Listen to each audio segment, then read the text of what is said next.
Thursday, May 16th, and this is Geeknights. Tonight we continue Worst Week with video game consoles, the worst of the worst. Let's do this. So today I went on my final business trip as my IBM employment. Is there any other work left to do for IBM at all? Only thing I can think of left to do is to sit there and answer questions for the next couple of days at work while people go, oh my god, how do we support this thing you built 2 years ago? And I say, I'm not going to teach you how to use Linux. So you have, 2 or 3 days of employment left? Yes, then I have a new employment on Monday. And there's no sign of me losing my current job anytime soon, yet with you have more work to do in the 2 days you have left than I have to do at all. Yeah, something like that. Though I don't have to do anything. I'm not actually going to do anything. I'm going to sit in my office and dick around on my computer and answer any questions people have for the next 2 days. So you will be doing more than me in the next 2 days. That's correct. Possibly. 3 days, 3 days. I might say more words than you. I might be saying the words TLDP over and over. I'll definitely be saying very few words because I'll probably be alone in this middle of nowhere office. You know, if I'm alone in an office, I tend to talk to myself or sing. I don't do that. I do. I sit on the computer and I type. Wow. I'd just be on the phone talking to people all day. Yeah, now they got that free Skype. I could. Yeah, we got to start interviewing people. Start prank calling people. Something I used to prank call people all the time in high school when Dial-Pad appeared. Oh, yeah. Yeah, Dial-Pad, when it appeared, this was a long time ago, and not many people had broadband. It was a website, and you could go to this website, and on the website call any real phone number for free and talk to it as though you had a phone. It was used almost exclusively for prank calls for a couple months, and then it died. And now we have Skype, which can now do the same thing until the end of the year. Where are the prank calls? What happened?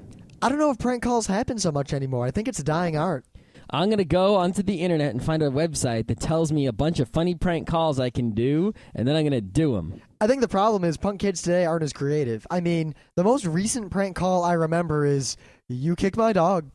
You kick my dog. I say you kick my dog. You come to my house, you stand in my front yard, and you kick my dog. We should, My favorite was always, hello? Hello? Is your refrigerator running?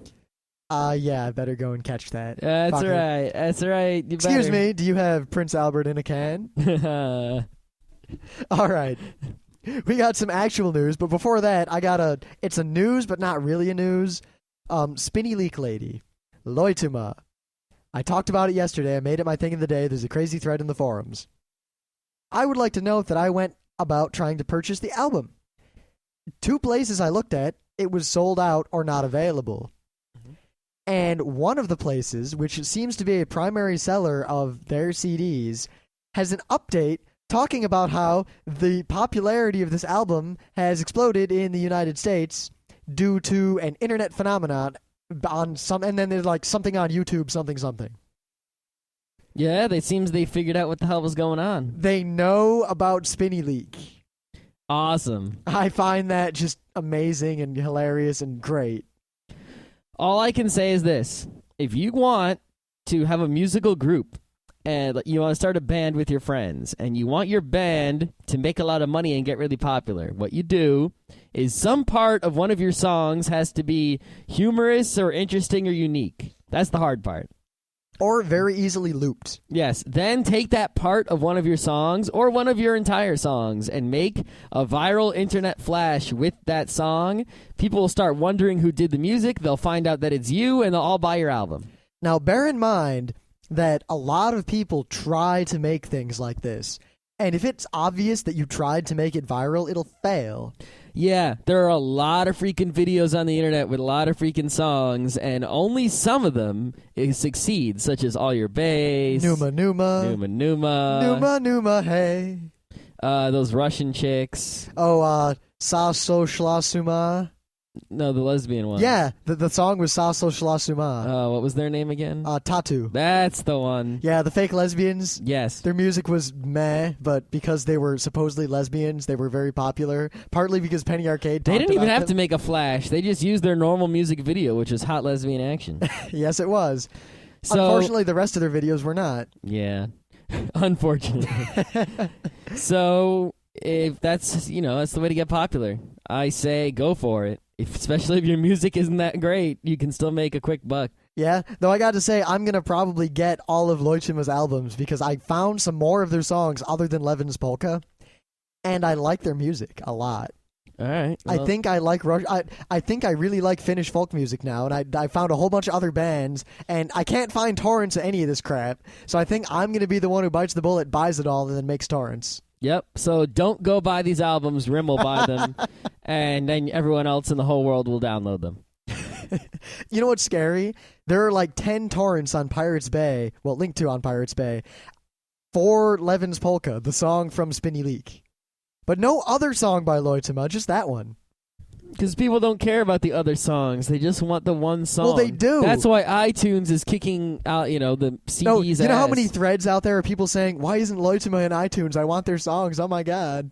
Yeah. But as soon as someone buys one or two other Leuchtturm songs, they probably won't like them as much, and they won't buy any more. Yeah, people might be turned off by the fact that some of their music is instrumental.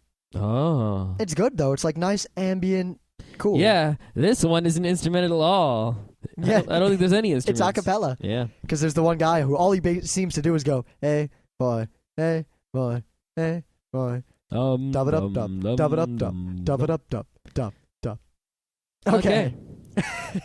So in the video game news, well, actually in the podcast news, Scott's breathing into the microphone really loudly. But in video game news, I actually did not notice this first. One of my friends scooped me, and then we both scooped Scott because he happened to be at home with his parents and missed it. On Sunday, it was pointed out to me by our good friend Scott Johnson that there's a new Phoenix Wright game for the DS coming out. Oh my god, I'm gonna buy it as soon as it comes out, oh my god. It was on other sites before it was on Kotaku, which is funny because Kotaku is like the biggest... They like Phoenix Wright more than they should. Oh, they do indeed. And it's hard to like when something... Phoenix Wright came out, for months, they were throwing Phoenix Wright references, jokes, and images into like an article per day. Just go to Kotaku and go find out when Phoenix Wright came out. Go to their page, and you'll see there are a disproportionate number of articles about the game or referencing the game. Now, the link I give has a bunch of screenshots, which... They know exactly what we want to see. Because if you look through the screenshots, you'll notice things. Like, you'll see some text, whatever, but then you realize who's saying the text, and, oh. Yep. A character... I suggest you play the current Phoenix Wright before you play this one. Yes, but I think the title of this game says it all. The title of the game is Phoenix Wright Ace Attorney. Justice for All. Yeah, just so you know, the site that we're linking to is Planet GameCube, which they sometimes have reviews and stuff that's actually content created by them, but mostly what they do is take Nintendo press releases and third-party press releases, and they go to the press websites where you can get, the press images and all that stuff, and they just paste it right up there as soon as it comes out. I also hear that they have a lot of ads on their site. They do, but I blocked them all. Yeah, me too. The site looks really nice if you run ad block. Yeah, the site does look really nice if you run ad block. Okay, I got some non-video game news, but it's pretty big. Bastard. Apple released today the MacBook. After releasing the MacBook Pro. I think the MacBook Pro actually got some updates, like a shinier screen and such. What's new in this MacBook? Well, obviously, the Intel processor. It's dual core. It comes with that little Apple remote control that looks like an iPod Shuffle. Ooh, I like that thing. Yeah, it's got front row. It's 13 inches. It's got a 1280 by 800 screen. It's pretty powerful, 512 megs of RAM, but you can get up to 2 gigs if you want. 60 gig hard drive, but you can get up to like 100 and something if you want. Oh, get to the important part. It's black. No. You can get a black MacBook Pro now.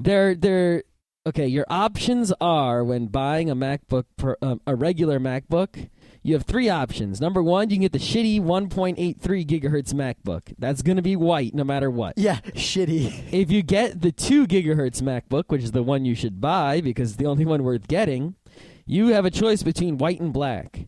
However, if you get black, the only limitation is that your hard drive is going to be at least 80 gigs. you can get a white 2 gigahertz with a 60 gig hard drive. So they're definitely pulling this whole, yes, the black ones are better, so if you see someone with a black one, it's got more. Well, someone could have a white one with more, but if you have a black one, it meets the minimum It's like in old loadedness. MMOs where if you had a black cowl or a black shirt, it was like, God damn, that guy's got black stuff. Well, that was Puzzle Pirates specifically, where the No, black it was ink it was rare. also very specific to the realm, Okay. where black clothing was incredibly rare and expensive, and if you got a hold of a vial of black dye or a black baldric, it was like it would go for millions. Mm-hmm. Yeah. So yeah, if you carry around your black MacBook, people will know that you're more badass and rich than the people with the white MacBooks.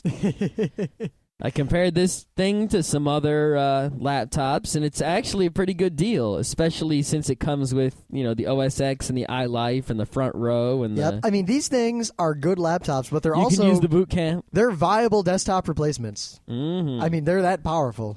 You're not going to be playing any awesome games. Well, actually, it's pretty wicked fast with the dual core, but the video card is an Intel's 950 graphics card with 64 megs of, shared RAM. Yeah. So you're not going to be playing. You could probably play some normal games on it, but don't expect to install Windows with Boot Camp and then install DirectX and then play the awesomest new games. You might not be able to play Oblivion, but you could probably play Old Oblivion. And you probably might not have the greatest experience playing, Super Half-Life 2, but you could probably play Counter-Strike and Half-Life 1 very nicely. Now, I find it incredibly interesting that I saw this news reported all over the place. I mean, I saw it on, FARC and everywhere. Most people who talk about the new MacBook stuff, the primary thing they said was black ones. Like, that's the news people reported. Not the specs, not anything else, just the fact the fact that it has a camera in it. No, they did, it's black, and that was the news. Yep. Like, no one cares about anything else. Those are just Mac people who are putting by Mac. Yeah, but here's the thing. My head, right now, I'm thinking, ooh, black. Well, see, that's what they do is, think about this. Well, Nintendo does the same thing. Look, of course, Game Boy. You put out Game Boy with a color to it. Yeah, what you do is you put out one product, and you don't have a lot of variation. So that way, when you do have variation, it's a big deal. If you just released 100 colors at once, people wouldn't go, ooh, red, ooh, green. They'd be like, I can get any color I want, and they take it for granted. If you put out only white ones, then all the people who want it for what it is right away get the white ones. And then you put out red ones, and people are like, oh, red, whoa! And then people get red ones, and then you make the colors special edition ones. Yeah, then the colors have some sort of meaning to them. Like, oh, you got the red one. Holy crap. Well, when we had a friend of ours up visiting, and he already had a Game Boy Micro, and he bought another one because it had a different skin. Whoa, that's right. I forgot about that. Yeah, we made fun of him for about an hour. Yeah. We were like, what are you doing? Talk about throwing money away. I was like, I'll buy your old one. And he's like, no, I bought this so I can have two. Yeah. Yeah. That's pissing money away. No one should buy 2 MacBooks to have a white one and a black one. Only buy a MacBook if you need a laptop and the MacBook suits your needs and the price is right for you. My level of faith in humanity states currently that at least one person will buy one of each just for that purpose. Probably, yeah. And buy whichever color you like better. Don't buy one because it's a certain color. That's just stupid. You're just an Apple's tool if you do that.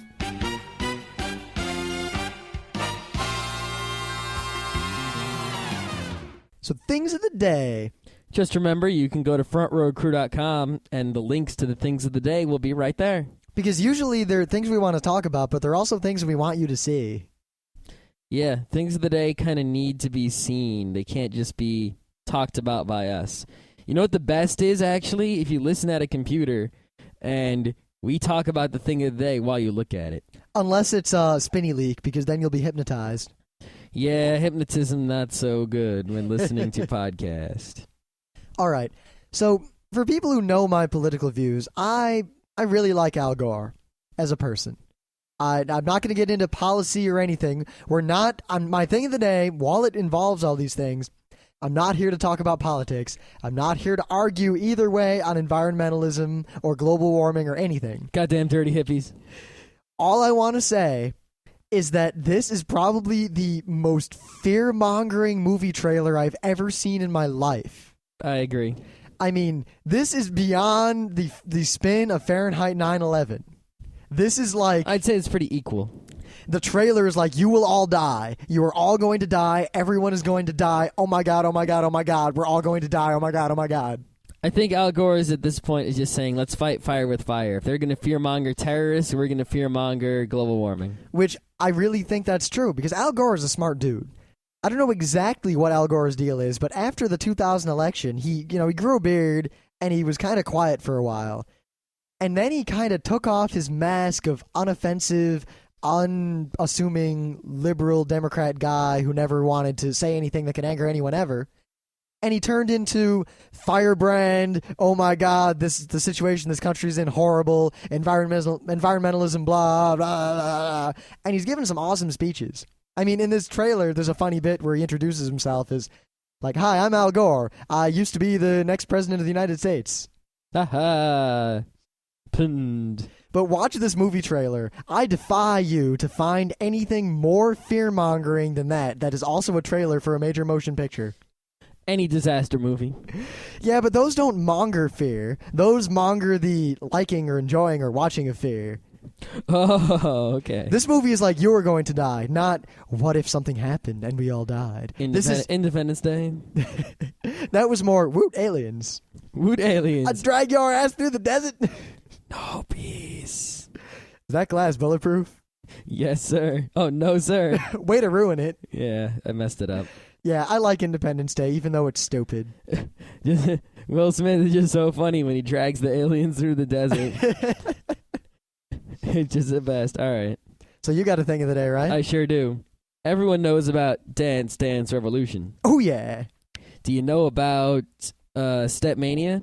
Stepmania, everyone knows about, I think. Stepmania is DDR for the computer, but it's free. You can make your own songs. You can get illegal versions of all the songs from DDR. I don't know where you can actually get these songs. DDR Brazil. DDR Brazil. But I thought it was DDR Spain. I don't actually remember. Okay. Doesn't matter. Anyone who has Stepmania knows where to get it. That's for sure. So, yeah, it's basically DDR for your computer, which you can turn into a real DDR machine without paying Konami any money. So, Red Octane, who makes In the Groove and the DDR pads and Guitar Hero and all that stuff. Go Guitar Hero. They make Guitar Hero. Someone said, hey, if we could make Stepmania, why don't we make Free-tar Hero? And this guy, Anton Streak, I guess is his name because that's his domain name, has made a program called Free-tar Hero. It's not actually out yet. It's going to be actually two programs also. One program is the song editor, which you take an MP3 or any other song, and you make the notes to it. And the other piece of software is the game that will allow you to play the things you make in the editor. So right now, the only thing on this site is a video of how the editor works. And I have to say, compared to all the things that let you edit DDR arrows, this is incredible. The video will get you really excited about this game. Yeah. I am excited. I want to make songs. See, now what this does for me is I was thinking maybe I'll buy a PS2 to get the Guitar Hero and some racing games, But now I'm thinking, hey, screw that shit. I'll get Free-tar Hero, a guitar from Red Octane for the PC, and then I'll get a 360 and a Wii, and we'll be set. All right. Yeah. The best part about this video is the selection of songs they use to show the capabilities of the editor is perhaps the perfect collection of songs to showcase how awesome this game could be. It's not 100% perfect, but it's a damn good selection. Yeah, well, I don't think it could be 100% perfect. How long would it have to be? I don't know. I mean, but there was no Led Zeppelin. Adding one Led Zeppelin song would have improved it greatly. Yeah, probably. But that's it, yeah. Free-tar Hero. Look forward to it. Free Guitar Hero. Awesome. So continuing with Worst Week, it is Video Game Day. So we're not going to talk about the worst video games because we'll be here forever. E.T. Custer's Revenge. E.T. Custer's Revenge. E.T. Custer's Revenge. Custer's Revenge, gameplay-wise, was significantly better than E.T. the Extraterrestrial. E.T. was a bad game, but it was not 100% bad. It was 99.9% bad. Custer's Revenge had some gameplay. You had to dodge those arrows. Custer's Revenge, it might as well be 100% bad. No, it's about raping a Native American woman with giant breasts, and she's all pixelated Atari style. But here's the thing. All right. It doesn't get worse than that. So you're saying that Ete Telefono La Casa is worse than you gotta hear me out here. Raping women with a naked Custer that's dodging arrows. Now you got to hear me out here. Custer's Revenge is not that bad a game in the same way that from a pure ideological standpoint, I agree with some of what the South was doing in the Civil War. Because if the Civil War is just about states' rights, woo, go South. The problem was the Civil War was also about slavery. So, boo, South. Custer's Revenge, the game, is a typical semi-crappy Atari game, but it's not the bottom of the barrel. However, it is skinned with probably the most offensive thing that has ever been put in a video game ever. Oh my god, we should make a modern 3D rendition of Custer's Revenge. I'll make the text adventure. You get on that 3D one. All right. You know what? If we did that, we would probably get a whole bunch of traffic to the site. We probably would. All right. I think I'd put it on my site, not the Geeknights site. Yeah, but we definitely had to say something about this is a front row crew production. Yeah, we would. We don't even say this is a front row crew production when it is. So we decided to not talk about video games. We were just talking about consoles and hardware. Otherwise, we'd be here all night. Yep. Now, I got a long list in no particular order. Chronological order. Semi-chronological order. I kind of was real fast and loose with that. All right. And also, I might just forget or skip around. And I'd like to note again that we're trying to be somewhat objective here. We're not talking about things that we dislike. Yes, this is worst week, not Rim and Scott Hate Week. Because if it was Rim and Scott Hate Week, we would probably talk about... Sony. Yeah. Sony. Yeah. Yeah, like... But it's not Hate Week, it's Worst Week. So it's not things we hate, it's things that are terrible. Because everyone, they're basically useless. Like the best example here, just to show the difference here, is that the Game Gear, which is one thing we're going to talk about. I loved the Game Gear. I own a Game Gear. If I could find the Game Gear that I own, would probably still play it occasionally. But it's terrible. It was an awesome piece of technology that was still a miserable failure and thus deserves to be on the worst list. Here's a better example. I really don't like Chrysler Sebring convertibles because I just don't like them. But it's a car. What, did one hit you when you were a kid? I don't know. I just don't like them. But it seems like a car that pretends to be a sports fast car when really it's just a normal shitty car. Like a Lancer that isn't an Evolution? Kind of, but at least those look cool. But the Ford Pinto is a piece of shit. Everyone knows it. There's no buts about it. It's just terrible. So a Ford Pinto will make it into Worst Week. It was a Plymouth Horizon. Exactly. It is not a joy to ride. But the Sebring will only make it into Rim and Scott Hate Week and not Worst Week. So we're going to start with probably one of the most infamous old-school failures at video gaming, the Philips CDI. Oh, man, that thing was just terrific. I want one so bad. It had so many great games and this interesting roller controller. Oh, it was oh, man, why is that in Worst Week? Yeah, I mean, it had that Connect 4 game and all those Zelda games. Oh, yeah, those Zelda games that were things of the day a while ago with the videos on YouTube of the openings and endings that were hilarious. Yeah, the Philips CDI came out of a long, complicated clusterfuck between Nintendo, Sony, and Philips. They were trying to make CD-ROM attachments for the SNES, and they came up with a standard called the CDI standard. Yeah, it's the it never really worked out right, and what ended up happening was Philips just busted out on their own and came out with the CDI. Yeah, but they had an agreement because of this whole clusterfuck with Nintendo to be able to use Nintendo characters and Nintendo franchises in their games. For a little while. So Nintendo was contractually obligated to let them make these horrible Zelda games. Ugh. Luckily, the thing was an abysmal failure because no one in their right mind would buy it. It was very expensive. It had terrible games. The first games that came out for it were just board games that you played on your TV. Yeah, according to we have this handy chart here that came out recently showing, adjusted for inflation, the costs of every important console at release in the U.S. We'll be referring to this a lot today. The CDI cost the equivalent of $400 when it came out. Yeah, $400. That's an Xbox 360. It sure is. The CDI was just shit. That's the best Xbox 360. It had terrible load times. The games were crap. The system barely worked. They had lots of problems making them function, and they broke down all the time. They were a complete failure on the market. Philips tried to re-engineer them to sell them as like business kiosks and stuff, and that failed. And the whole abysmal failure was discontinued and forgotten. Yeah, it was supposed to be all cool because CDs were big in those days, and everyone just wanted CDs. Ooh, CDs, ooh. But it didn't actually get you anything. It just sucked. Yeah, laser discs were more popular than the Philips CDI. Wow. That says a lot. So CDI, one of the worst consoles ever. Now, that was a case of bad technology for a high price. There was really no redeeming factor. Not one. I can't think of a single reason anyone would want a Philips CDI unless, by some miracle, there was actually maybe one or two good games using the roller controller, which is the giant yellow ball that you would spin around. Now, we could go on to another. Here's a whole different list of worse. These are all lumped together because they all failed for the same reason. The Game Gear, the Lynx, the TurboGrafx Portable. What was that called? I forget. I don't even remember. The Sega Nomad. Yeah. Well, the Sega Nomad's slightly different than the others, but in general, they all have the same problem. They're portable systems that weren't very portable. They were incredibly badass in terms of technology. The Game Gear is similar in size to the PSP, only about 3 times thicker. And heavier. Yeah, but back in the day when it came out, I mean, the Game Boy had that lime green screen that you couldn't see for shit. It was a crapo system. The Game Gear was a full-color backlit LCD. You could get a TV tuner for it. It took 4 AA batteries that it drained right away. No, it took 6 AA batteries. Oh, right, 6. Never mind. Sorry. Yeah.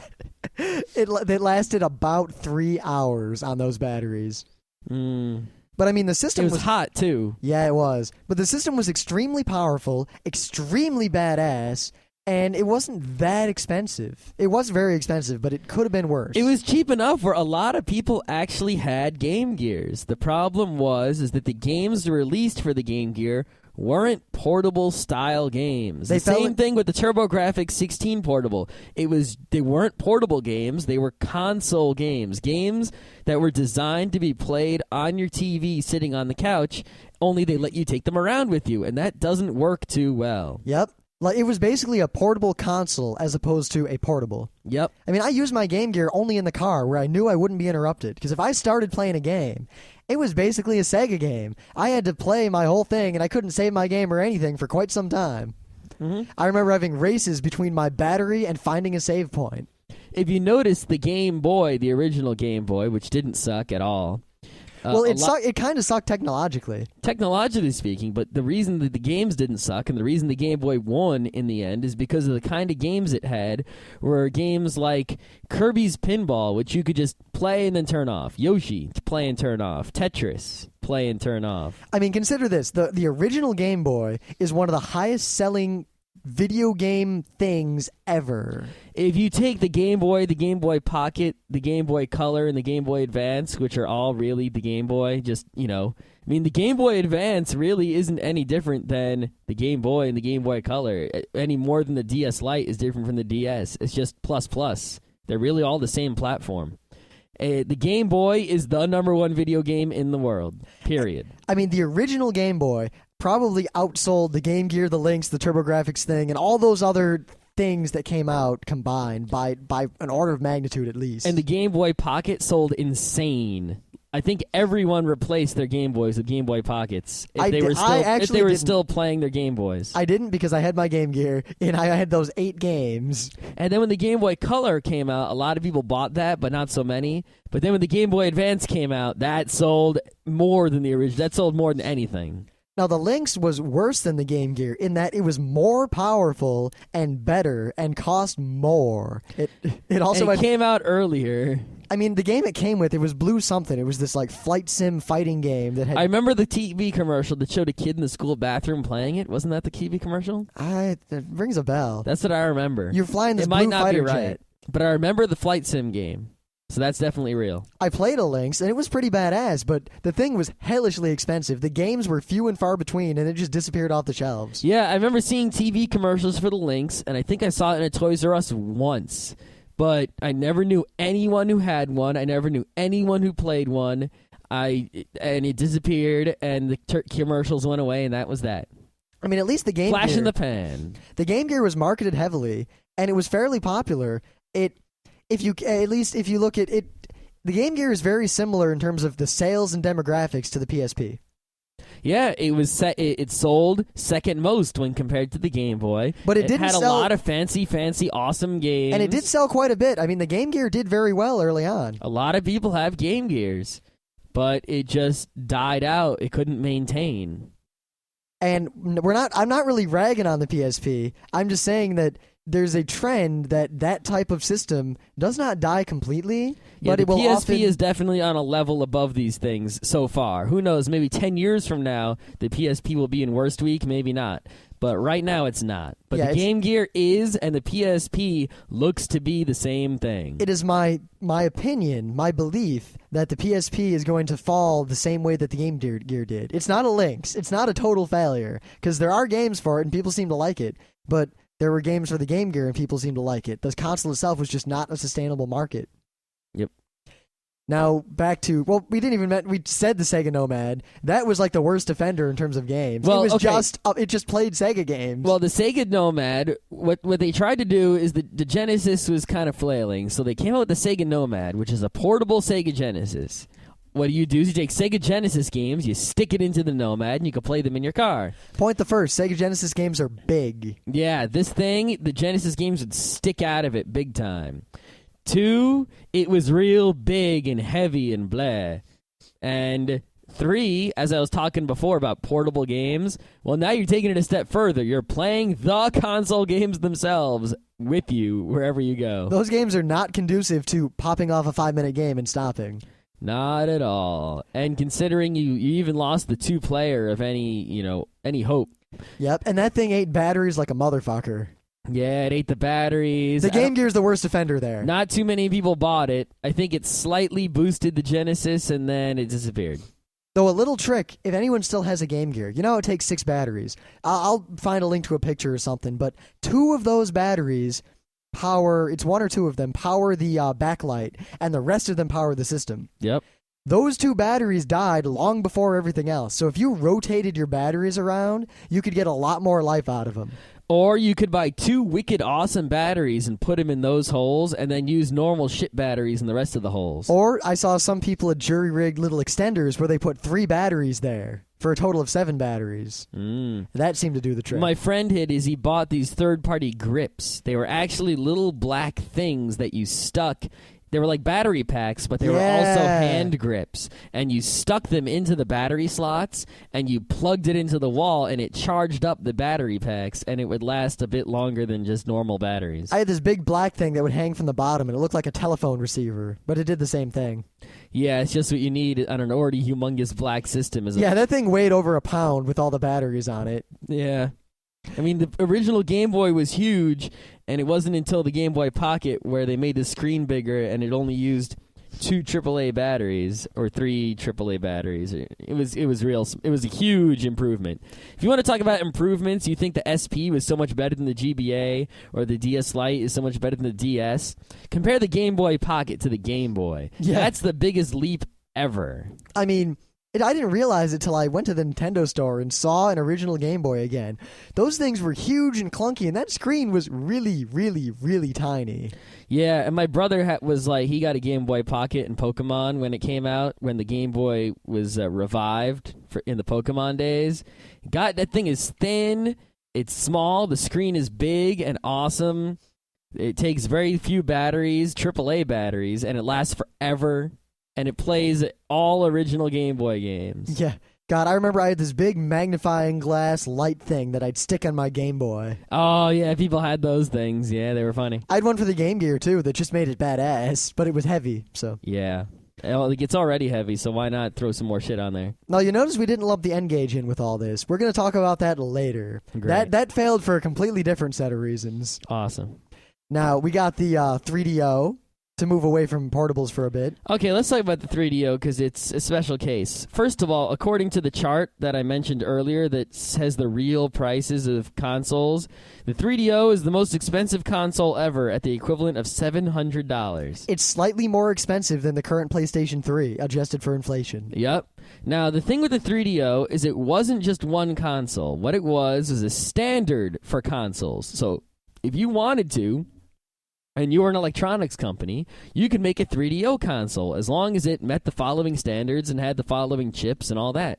So I think there was like a 3DO and a Panasonic 3DO, and you could choose which 3DO you wanted. So you had different people competing to see who could make the best 3DO console, but they all played any 3DO game just fine. It was crazy powerful and awesome. It was wicked powerful, and there were some crazy games for it that no one remembers, but one of them was there was the Star Control version of Star Control 2 for the 3DO. I mean, this is back when arcades were popular, partly because the games in the arcades were so amazing looking compared to games at home. Yeah, if you went to the arcade and played Ninja Turtles 2, that was the shit. But then if you played Ninja Turtles 2 arcade version for the NES, it was the same game, but it didn't compare at all. Yep. And there were a lot of reasons for that. The 3DO was like having an arcade in your house. The Neo Geo was like having an arcade in your house. The Neo Geo. That was the point of the Neo Geo, which I'll talk about. But the 3DO was just, wow. Now, the problem was it was so expensive that no one bought it. And there weren't any I can't even remember a goddamn game for it besides Star Control 2. And I don't remember it because it was a 3DO game. I remember it because it's Star Control fucking 2. Yeah, there was a kid I knew who lied all the time about how he had a 3DO, but we knew he didn't. I remember because I subscribed to GamePro from when I was in middle school up until just recently, and I'm going to sell all the magazines on eBay at some point. Yeah, if anyone's interested. Yeah, if you want like 10 or 11 years worth of GamePro magazines from 95 through the present. I subscribed before 95, but in those days they didn't have flat bindings, so those magazines died and got thrown out. Me and my brother we share a copy of every Nintendo Power from 1 until like 300. My brother has Nintendo Power, I think from like 96 to 2000 or something like that. I have the original covers that were banned because they were scary to little kids. Yep.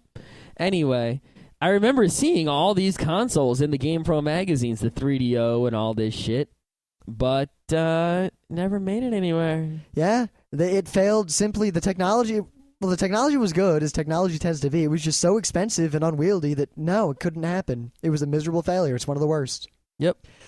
Now, here's a pisser. Remember the Virtual Boy? Oh, God. This is the only time I think Nintendo put out a console that just bombed. It was like the worst thing thing the Game Boy ever. Color wasn't the best. It wasn't a big winner, but it wasn't a complete blowout like the Virtual Boy. When the early rumors came about the Virtual Boy, originally it was like it's going to be a full-color VR thing, because back then VR was big. Yeah, you got to realize that, before the days of 3D graphics and all that, people were looking for virtual reality. That was the next big thing, was goggles and motion sensors, Power Glove, the activator, which we'll talk about later. Yep, I mean, VR we're going was to talk huge. about a lot of stuff later. Yeah, remember that show, VR 5? You remember VR Troopers? God. Yeah, VR was the buzzword back then. It was the thing. So Nintendo was going to capitalize on that and make this full-color, immersive, virtual reality console. And they wouldn't correct their mistake until 2006 with the Wii. Yeah. So and then as time went on, Nintendo seemed to realize that, all right, we can't make this color because then maybe one person could afford it. Yep. So they made it red and black. I remember I played a Virtual Boy in the store, Toys R Us, of course, in those days, and I played Mario Tennis. I think that was the first Mario Tennis. It might have I been. think it was. Because this was an old console. It was. And it was just a pain in the ass to play, and the depth really fucked with my head. See, I liked playing it. Like, it was really fun, and it looked really cool. But after about 10 minutes, my eyes would hurt, and I'd get a headache. The problem was you had to, lean over to get your head into it. It was just not comfortable to get into any sitting position to It was play this this big thing. red goggly thing that was heavy and plastic, and you had to put it on a tripod and then lean into it. You Yep. couldn't wear it. The leaning into it was what hurt your back and your neck. The controller was actually kind of good. The controller, I think, was the first one to have the grips. Like, today the GameCube controller, the PlayStation controller, the Xbox controller, they all have a piece of plastic that just comes down on the left and the right that you grab your extra fingers around to hold onto the controller. The Virtual Boy was the first one that I remember that had that, where all your extra fingers grabbed onto this thing instead of floating around in the middle of nowhere. But the Virtual Boy was painful, stupid, terrible, one of the worst things ever. Nintendo realized this right away, and it basically just died. Yeah. Like, no question, Nintendo was like, all right, fuck this. No one bought it. No one wanted it. Everything sucked. They put it out on the shelves, and then it was gone. I have a friend back in high school who still has his Virtual Boy. Yeah, having a Virtual Boy. See, the Virtual Boy taught me one thing. Whenever a new console comes out, if there's a chance of it dying or you're not sure about it, especially if it's a Nintendo console, just get it.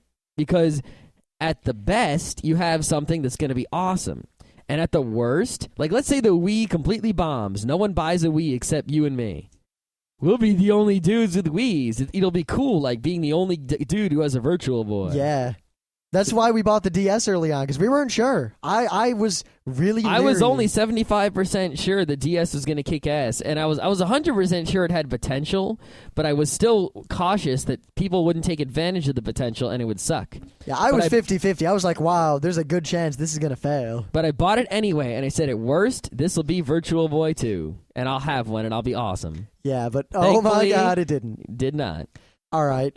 Atari, it used to be like there were the 8-bit systems, the NES, the Sega, and then Sega Master System. Yeah, the 16-bit systems came out, and right near the middle of their life cycle, people were thinking, all right, when's 32-bit coming? Because kids, we really didn't understand what that meant. We didn't know what that meant at all. We knew that there were powers of more 2. bits meant better-looking video games So and better-sounding video games. So we were hearing the rumors of the 32-bit consoles, like the PlayStation, stuff like that. Rumors. Not even like the barest ass rumors. Then Atari was like, we're gonna have a 64-bit console, and everyone said, what? What? Whoa. They just doubled the number 2 times. Holy shit. Yeah, 64-bit. Oh my God. And we see like tiny reviews and like tiny screenshots from development things, and like the buzz was crazy. I remember I was at a summer camp, a day camp, and I had read this news in the video game magazine, and I went in and I said, Atari's coming out with this 64-bit video game system called the Jaguar. The Jaguar. And the kids are like, you're lying, you're just making shit up, blah, blah, blah. But no, I was right. The thing is, the Jaguar sucked. Not only did it suck, it wasn't really 64-bit. Not really. This is right about when we all learned what bits meant. Because someone smarter than us, older kids who knew better, would say things like, it's not really 64-bit, it's just 2 32-bit chips, blah, blah, blah, blah, blah, blah, blah, blah, blah. And my brain said, wait a minute. Research, hey. That's what bits are. Yep. That was like when I learned about all the MMC chips in the different Nintendo games and why you couldn't go backwards in Mario 1. Mm-hmm. Stuff like that. Jaguar was a terrible failure, and it died. Let's see, what was terrible at the Jaguar? Number 1, useless games. Number 2, there was some weird CD attachment thing that was just useless. Number 3, it was horribly expensive. Number 3 is horribly expensive. Number 4, it was real powerful, but the games weren't 3D or anything. It didn't provide anything the 16-bit systems didn't provide. Yep. Like Number 4, the controller. Oh my God, the controller. It wasn't the worst controller ever. What are you talking? Do you remember the controller? All right, I submit to you the fucking Intellivision 2 controller. No, look, what did the Jaguar controller have? All right, the Intellivision 2 had a puck that didn't work and broke, and instead of buttons, it had 4 depressions on the side of it that you had to jam your fingernail in to make work. The Jaguar, at the top of it, it was this big square thing, bigger than a Dreamcast controller, but it was kind of flat. And at the top, there was like an arrow thing and some button things. But at the majority of the controller was taken up by one button for, I think, every letter of the alphabet, if I remember correctly. It was insane. It was this monstrosity. It was just like you'd look at it and think, what is that? What the fuck do I need those buttons for? Am I supposed to push all those buttons while I play a game? That's bigger than my Game Gear. What the hell? It sucked. Also, the Super Nintendo and the Sega Genesis were still going strong.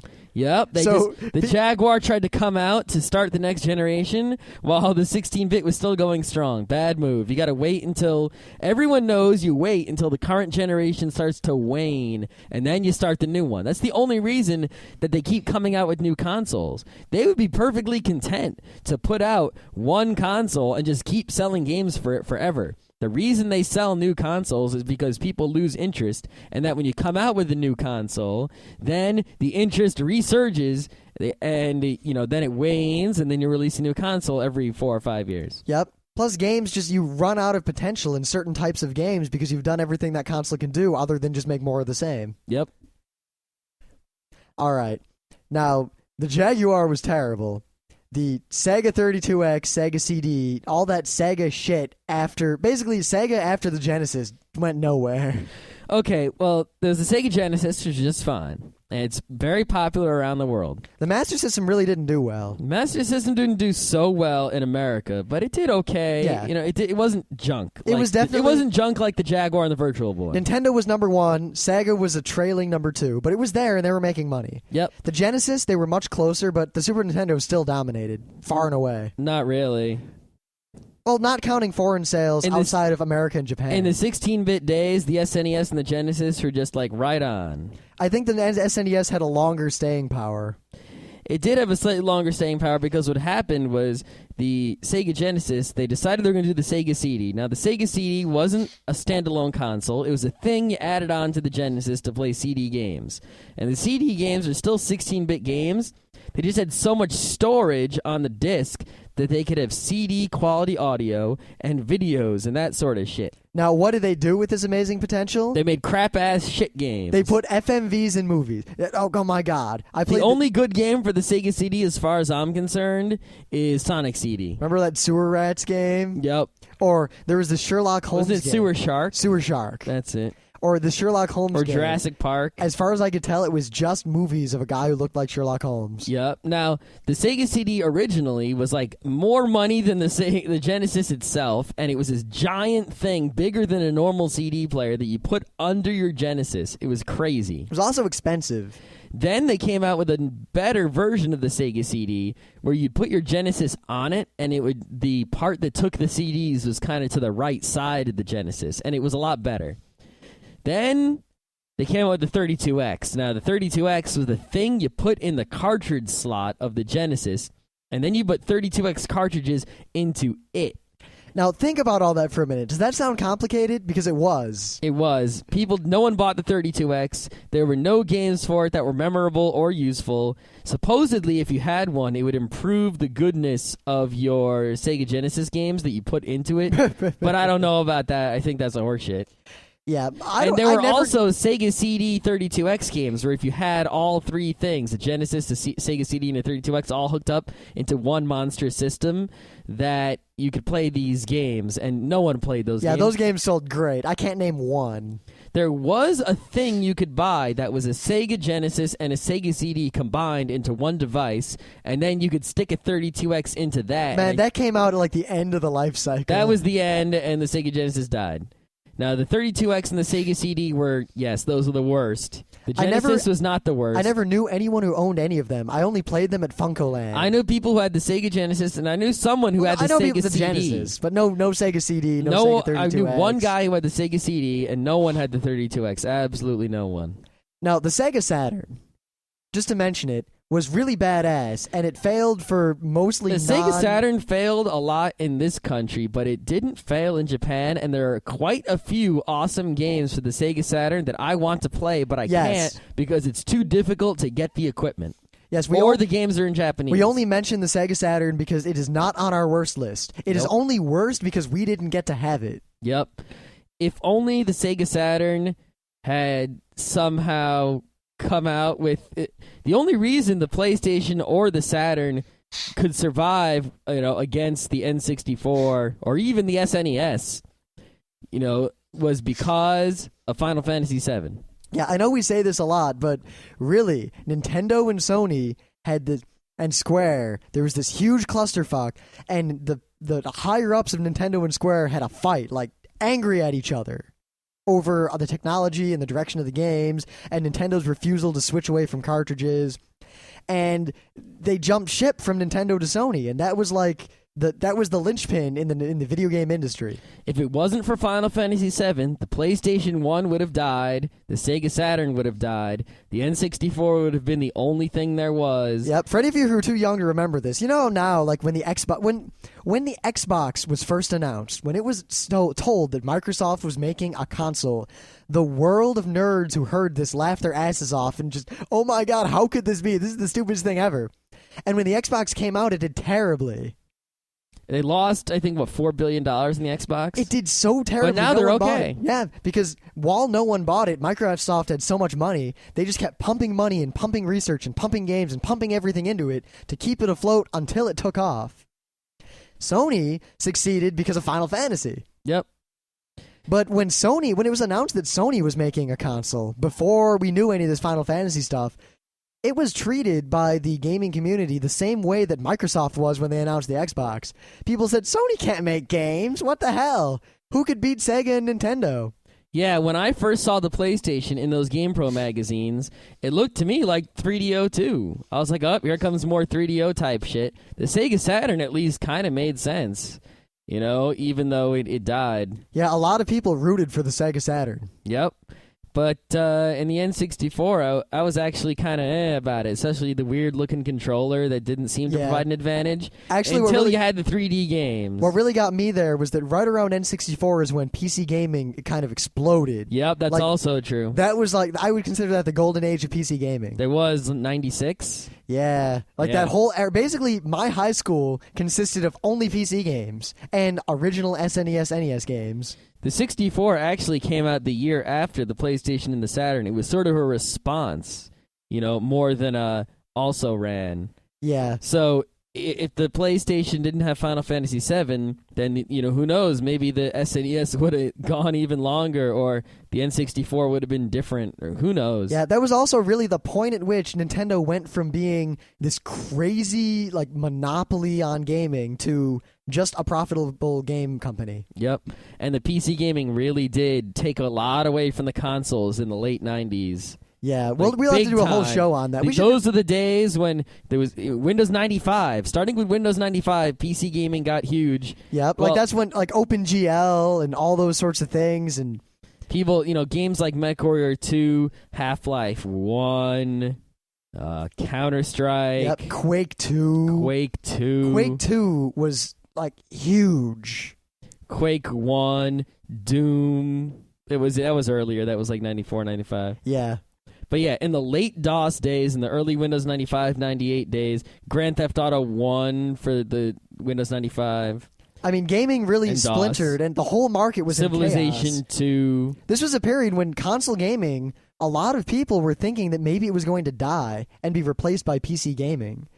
And then Final Fantasy, PlayStation 1, all that kind of took off. It was really Final Fantasy VII on the PlayStation and GoldenEye that carried the consoles over, to the current generation, which is now ending. Yep, because the current generation is really when PC gaming, we're not going to have this argument again with all of our not all of our listeners, but a few loud members of our listening audience. Started to fade away again. PC gaming started dying, and console gaming is taking off crazy again. Yep. Now, we've talked for a long time, so we're going to try to be brief on the rest of our list. We've got a lot of worsts here. Because game consoles are something that are really, they either win big or they fail miserably. Because you have to sell hardware at a loss, and then you have to sell expensive Razor Blade games. Yep. And with that business model, if you manage to sell enough people the console at a loss, then you win. But if you don't, then you just lost a giant pile of money and you fail. There's very little middle ground. I mean, the Game Gear was middle ground because the Game Gear did okay, but it didn't do well. It didn't. You can do it, but you have to keep it going. It's so rare. If you're in that middle ground, you're like a crazy anomaly in the gaming industry. Yeah, releasing a new game console is like one of the worst business decisions you can do. Yeah, except Nintendo, which they're really the only company now that makes a profit on their consoles, even early on. Well, I think what they do is when they make the console, they think about, we will not possibly do anything to not profit. Yeah, Nintendo For us makes, to not profit, no one would have to buy this at all. Nintendo is one of the most profitable percentage-wise corporations in the world. Yep. In terms of expenditures versus profits. Not total money. No, not by far. God, No, not at Halliburton all. and Blackwater, but Yeah. Nintendo is insanely profitable. So all these people who keep saying, "Oh, Nintendo's dying." I mean, especially in the N64, like the late N64 days before the GameCube came out, a lot of people kept saying Nintendo was dying, not noticing that Nintendo was raking in gobs and gobs of cash. Yep. I mean, if RIM has a giant company that sells 1 billion widgets for and he makes $1 profit on each one, he's got $1 billion. That's awesome.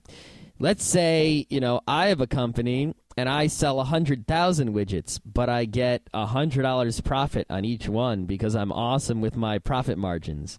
Well, I might not be as big a company as RIM, but goddamn if I ain't making a shit ton of money. Yep, Nintendo's in no danger. Not at all. In fact, I'll note that on the news, that this is just an aside, when the Microsoft guy said that you should buy a Wii, Nintendo stock rose almost 6%. Yep. In like the Nintendo day after stock that. is going up because the Wii line. Yes. And all the Wii news. And yeah. All right, so let's talk about worst video games again. All right, so Gizmondo. All right, the Gizmondo Let's be wasn't quick. really a serious thing. What it was is Stefan Eriksson and some other European mafia dudes. Yeah, really mafia. Like, we're not kidding. Yeah, really. They made up this portable gaming console, and some of it was interesting. They said it was going to have a GPS and that it would have some online features and other stuff, and that got me kind of interested. Like, I'd like to play some GPS-enabled games. The problem is their idea was to have two versions of the Gizmondo. One that was ludicrously expensive, like as expensive as an Xbox 360. Or the other version, which was a little bit expensive, like a couple $100, that would have advertisements while you played. Great, just what I want. Yeah.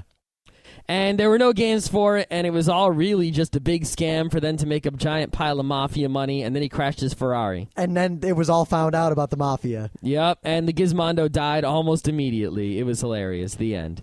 Now, This was very recently, too, like within the past year. there's another similar situation with the Phantom. Oh, you're going to talk about the Phantom? Real briefly, the Phantom was a concept. Was what, Infinium? Yes, Infinium Labs. I They think. said a long time ago that they were going to make this console that was going to blow the industry away, and The idea of the Phantom was that you would buy PC games, put them in the Phantom, and they would just work without dealing with all that PC game bullshit. now it basically became apparent over the years, because over the years, no Phantom was ever made or released. They just kept saying it was coming. And they had pieces of plastic in the shape of a console that they said was the Phantom, but there was nothing inside.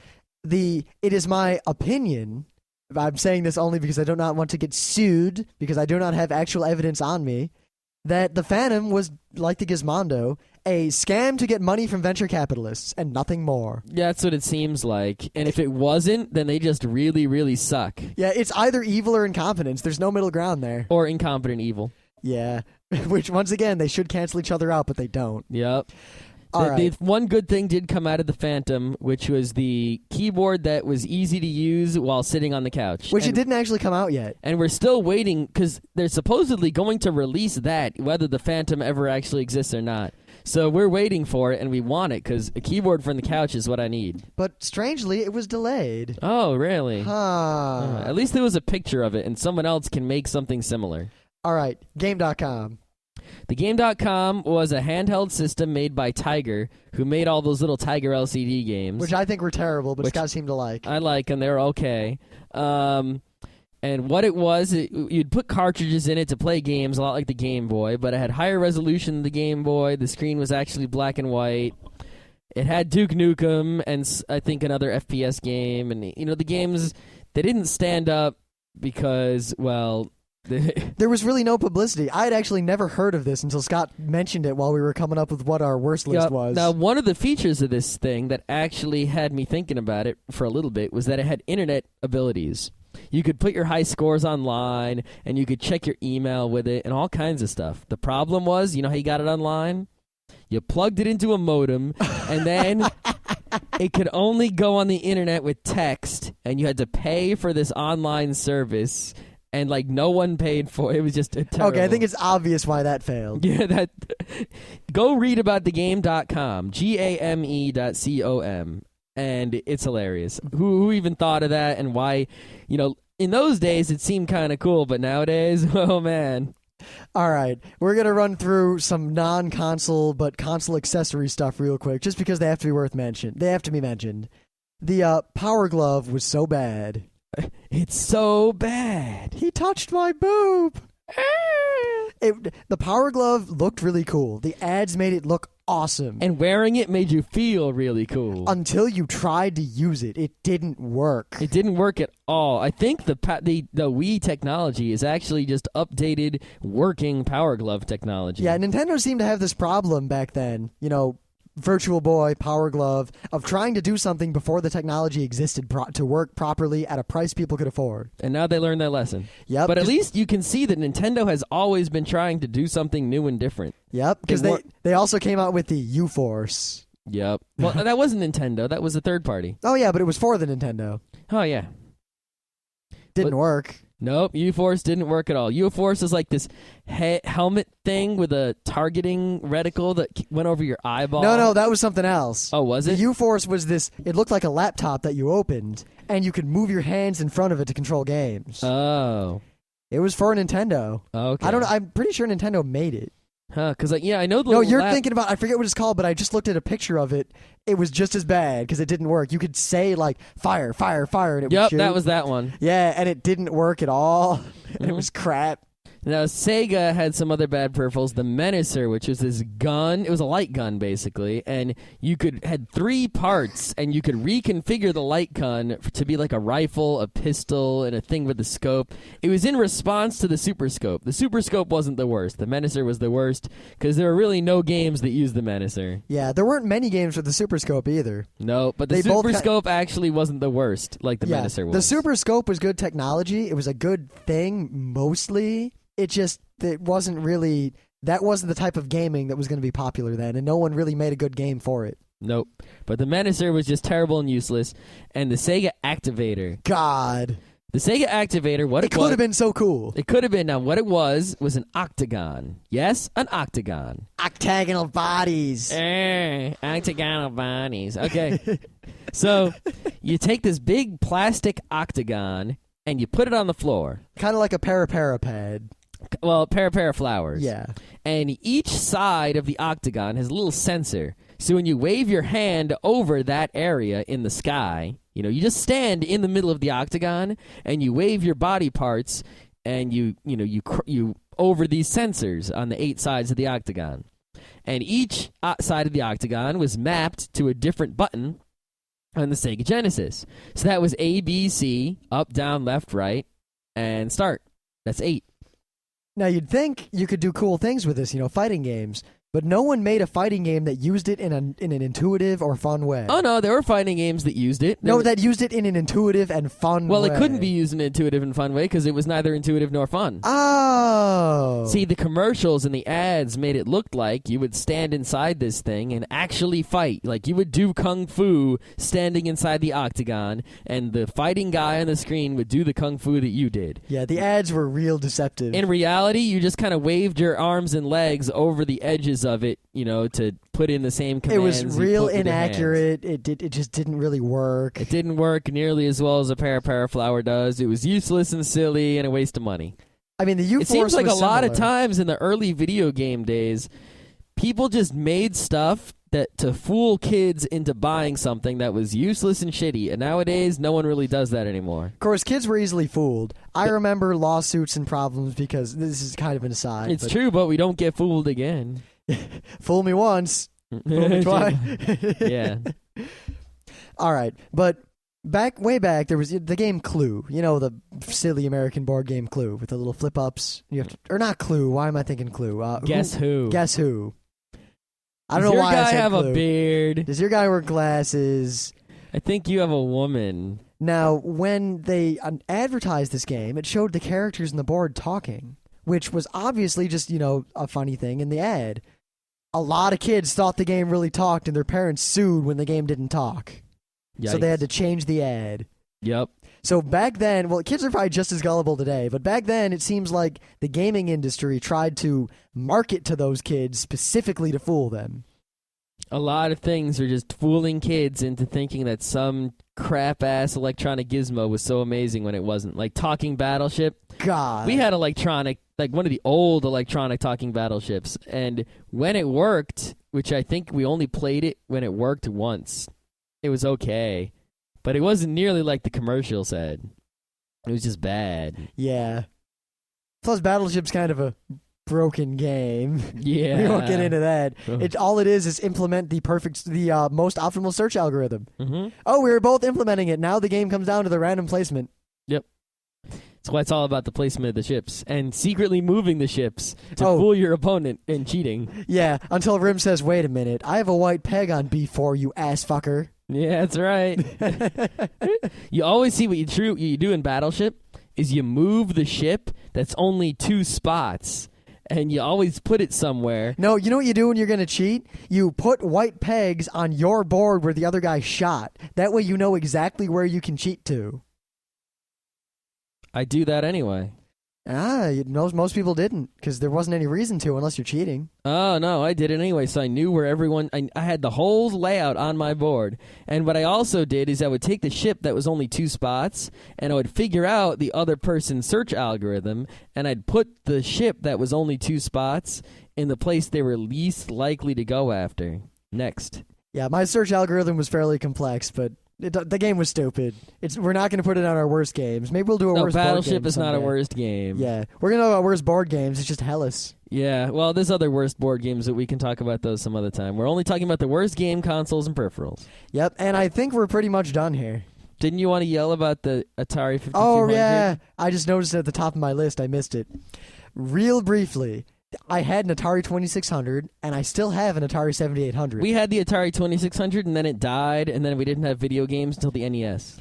Now, the 7800 is just the advancement of the 2600. It was fully backward compatible, but there were also games for it. Yep, and the it 7800 could play every 2600 game, but could also play special 7200 games. It was 7800. It was games. actually very powerful. The 7800 could make games or play games about the level of the first non-MMC Nintendo games. Yeah, like Gyromite, you could probably play. Yeah, or the games like the fighting game in the streets and the early sports Urban game. Challenge. Yeah, Urban Challenge, the early sports games. You could play those on an Atari 7800 probably. Yeah, if you did some really... Donkey Kong is perfect because it was exactly the same on both systems. Yeah, the NES was actually a really, really Regular weak... Mario Brothers. Yeah, regular Mario Brothers was an MMC chip. Oh, was it really? Yeah, Because it was on the 7800 and it was almost perfect. What? When? Where? I'm pretty sure it was. Oh, no, the Mario Brothers. I was thinking you said Super Mario Brothers. No, I said regular Mario Brothers. The Mario Brothers and the Atari was good, but it wasn't perfect. It had a lot of issues that made it different from the real game. Yeah, it was still good enough. Yeah. But not, yeah, I was off. I thought you said Super Nintendo. No, hell no. Yeah. But the problem was that you couldn't extend the 7800. The Nintendo, you could put chips in the cartridges to do more because the Nintendo itself was really, really, really weak. Yep, an actual NES doesn't have a lot of stuff in it, but you could put stuff in the cartridges to make it more awesome. High-end NES games like Mario 3, almost everything was happening in the cartridge and not That in was the part of the Nintendo. reason why the NES lasted so long was because the cartridges, Mario 3 was... It seemed like if you look at Mario 3 and Super Mario Brothers 1 and you say that was the best the console could do at that time, it's like they switched to a whole new console. But no, it was the same thing. And that's why the NES lasted like 8 years. Yep. Whereas nowadays, you have CDs and things. You can't put something in the CD to make the console better. That's it. This console is the console. It doesn't get more powerful. You can't make the games better over time. So the consoles don't last more than 4 years. Now, the 2600, 7800 was a clear progression, and they didn't do great, and they lost money, but that's due to a number of reasons that weren't all Atari's fault. The 5200 came between the two, and it was the bastard child that was completely different from both of them. It was a terrible console. It had some good games, but it was just... It epitomizes everything that was wrong with the gaming industry back in that day. It was a miserable, miserable failure. Yeah, go look it up. It's just bad. Yeah, I The don't game really. sucked. It was useless. The controller was weird. And Yeah, there's not much I can say about it. It's just terrible. I wanted one when I was a kid just because I heard about it. I didn't know what it was, and it sounded kind of mystical and cool because no one had heard of it. all I really knew is that we had an Atari, the wood-paneled 2600, and it didn't work, and I wanted it to work, and our friend had a different-looking Atari, and he had the same game, so I think he might have had a 7800, but I didn't really 7800 know the numbers and what different things were. There's a 7800 sitting right there. We can go look at it. I know what it looks like now, Yeah. but back in the kiddie days, I didn't know that Ataris had numbers. I said, oh, he has an Atari that looks different. You know? Yeah, it's like the difference between the Intellivision and the Intellivision 2. And I didn't know what an NES was until I went over to my cousin's house, and he was like, hey, I got this thing, and we had to wait for the dads to give up the only TV, and he turned it on, and Super Mario Brothers was there, and I was like, oh, what is this? And I didn't really get it, and I died in the first Goomba like everyone else, and we played it a little bit. You died on the first Goomba. And then we played it a little bit, and then that was that, and, then later yeah. But I think we've talked about everything we've hated about console gaming in the last couple decades. It's not everything we hated, it's the worst. Yeah, but I noticed that we hated everything here that was also a worst, except the Game Gear and the Saturn. It's because smart people hate the worst shit. Yeah. If you like the worst shit, you're not really a smart dude, or Yep. you're just really weird. Though I did really like the Game Gear. I can't pretend I didn't. I kind of like the Game Gear. Crystal Warriors is a great game. It's very similar to Fire Emblem. It's actually a lot like Advance Wars. I would play the Game Gear at my friend's house who had one, and I have to sit there plugged into the wall playing it. It wasn't really portable. Haley Wars for it was really the only shmup I ever liked. And I remember playing Aladdin for it and a Sonic game, and the Sonic game was okay. God, the Sonic game for it was good, but it was hard. And it wasn't anywhere near as good as the Sonic 2 and 3 for the Sega Genesis, which are amazing. Yeah, the Sega Game Gear Sonic game. I think it was called Sonic 2. I think it was called Sonic 2, but it wasn't really Sonic 2. It was just another Sonic game. That thing was hard as hell. It sure was. Like, I never Sonic beat it. games are hard. I mean, Sonic 2 is easy because I mastered it. Yeah. Sonic 1 is a little bit harder. Sonic 3, like, the first few levels are easy, but then it gets hard. Sonic and Knuckles is wicked hard. All right, God damn. we got to stop. We've gone on a long time. That's fine. Tomorrow, the worst anime, manga, and comic. Well, let's just do worst anime tomorrow. Yeah, we'll get into comics. Well, no, I'm not going to talk about the worst comics. Yeah. Well, during tomorrow, the worst anime. Oh, Dean! Legend of Lenmir. Yeah, okay. Let's Okay. keep some surprises.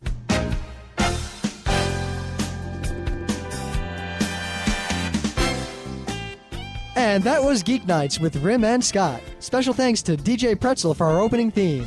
Be sure to visit our website at www.frontrowcrew.com. If you like our podcasts, you'll love our forums. Make sure you visit them. You can send your email feedback to geeknights@gmail.com. And if you want, you can leave us a voicemail at 206-333-1537. Geeknights airs every weeknight, Monday through Thursday. Geeknights is recorded with absolutely no studio and no audience. But unlike those other talk shows, it's actually recorded at night.